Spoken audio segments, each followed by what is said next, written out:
ayollar mavzusiga o'zi ko'p kirmoqchi emas edim.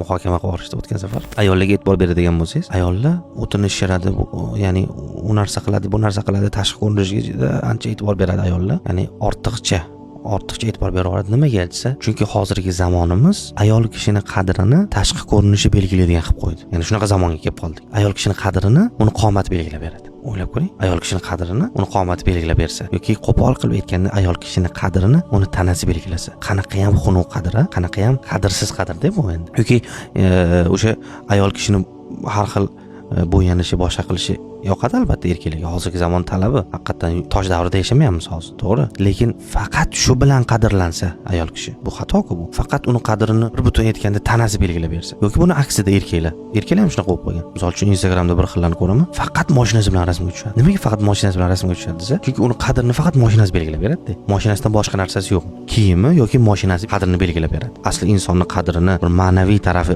belgilab berish kerak-ku. Uni ma'naviyati insonning qadrini ko'tarish kerak yoki tushirish kerak. Hozir tashqi taraf belgilaydigan bo'lib qolgan. Tashqi ko'rinishi ayoldir, erkakdir. Ya'ni zamon shunaqa bo'lib qoldi. Ya'ni zamoni talabi deyish mumkin. Masalan, bittasi aytish mumkin, zamoni talabi deyish mumkin. Lekin gap bor, atrofing o'rmon bo'ldi degani, sen hayvon bo'l degani emas-da. Ya'ni inson o'zini qadrini qaysi taraf bilan, nimasi bilan belgilayotganiga bir e'tibor qilish kerak o'zi.